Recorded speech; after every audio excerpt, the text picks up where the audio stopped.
ಮಾಡಲು ಎಂದಿಗೂ ಹಿಂಜರಿಯಬೇಡ.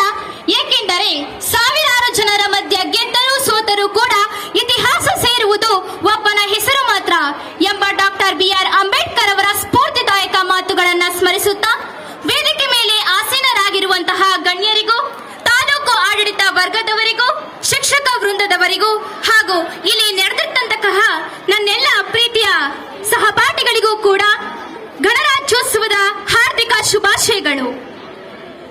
ಇಂದು ನಾವು 76ನೇ ಗಣರಾಜ್ಯೋತ್ಸವವನ್ನ ಆಚರಿಸ್ತಾ ಇದ್ದೇವೆ.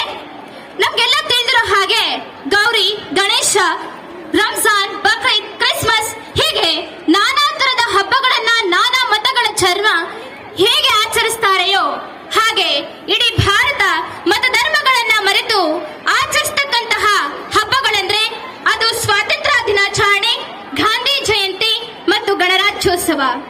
ಅದರಲ್ಲೂ ಕೂಡ ವಿಜೃಂಭಣೆಯಿಂದ ಆಚರಿಸತಕ್ಕಂತಹ ಹಬ್ಬಗಳಂದ್ರೆ ಗಣರಾಜ್ಯೋತ್ಸವ ಮತ್ತು ಸ್ವಾತಂತ್ರ್ಯ ದಿನಾಚರಣೆ.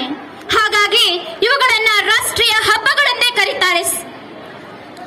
ಭಾರತವು ತನ್ನದೇ ಆದಂತಹ ಸಂವಿಧಾನವನ್ನ ಜಾರಿಗೆ ತಂದಂತಹ ದಿನ ಜನವರಿ 26. ಹಾಗಾಗಿ ಇಂದಿನ ದಿನವನ್ನ ಗಣರಾಜ್ಯೋತ್ಸವದ ದಿನವನ್ನಾಗಿ ಆಚರಿಸ್ತೇವೆ. ನಾನು ಪದೇ ಪದೇ ಗಣರಾಜ್ಯ ಗಣರಾಜ್ಯ ಅಂತ ಹೇಳ್ತಾ ಇದ್ದೀನಲ್ಲ, ಹಾಗಾದ್ರೆ ಈ ಗಣರಾಜ್ಯ ಅಂದ್ರೆ ಏನು? What is republic? ಗಣರಾಜ್ಯ ಅಂದ್ರೆ ಪ್ರಜೆಗಳನ್ನ ಆಳ್ತಕ್ಕಂತಹ ಸರ್ಕಾರವನ್ನ ಪ್ರಜೆಗಳೇ ಆಯ್ಕೆ ಮಾಡ್ತಕ್ಕಂತಹ, ಪ್ರಜೆಗಳೇ ನಿರ್ಧಾರ ಮಾಡ್ತಕ್ಕಂತಹ ಒಂದು ಆಯ್ಕೆ ಪ್ರಜೆಗಳಿಗೆ ಇರುತ್ತೆ. ಹೀಗೆ ಪ್ರಜೆಗಳು ತಮ್ಮ ಮತಗಳನ್ನು ಚಲಾಯಿಸುವ ಮೂಲಕ ತಮ್ಮನ್ನ ಆಳ್ತಕ್ಕಂತಹ ಸರ್ಕಾರವನ್ನ ಆಯ್ಕೆ ಮಾಡ್ಕೋತಾರೆ.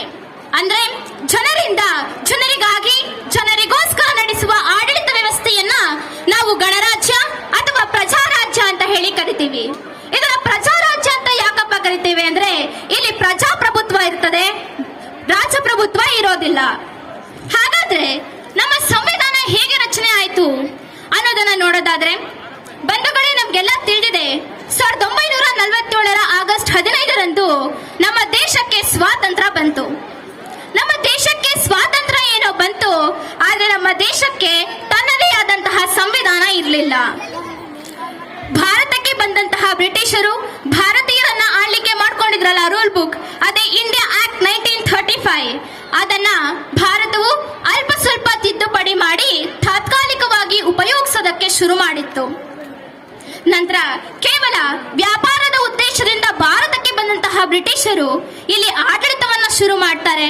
ಆದ್ರೆ ಇದನ್ನ ಭಾರತೀಯರು ಸಹಿಸೋದಿಲ್ಲ. ಅವರ ವಿರುದ್ಧ ಹೋರಾಟವನ್ನ ಮಾಡ್ತಾರೆ, ಚಳುವಳಿಗಳನ್ನ ನಡೆಸ್ತಾರೆ. ಹಾಗೆ ಅನೇಕ ಸತ್ಯಾಗ್ರಹಗಳನ್ನ ನಡೆಸುವ ಮೂಲಕ ಭಾರತದಿಂದ ಬ್ರಿಟಿಷರನ್ನ ಹೊಡೆದೋಡಿಸುವಲ್ಲಿ ಯಶಸ್ವಿಯಾಗ್ತಾರೆ.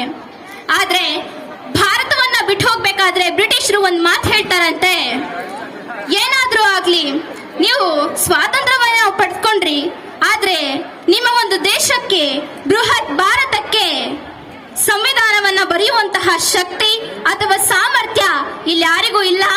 ಅಂತಹ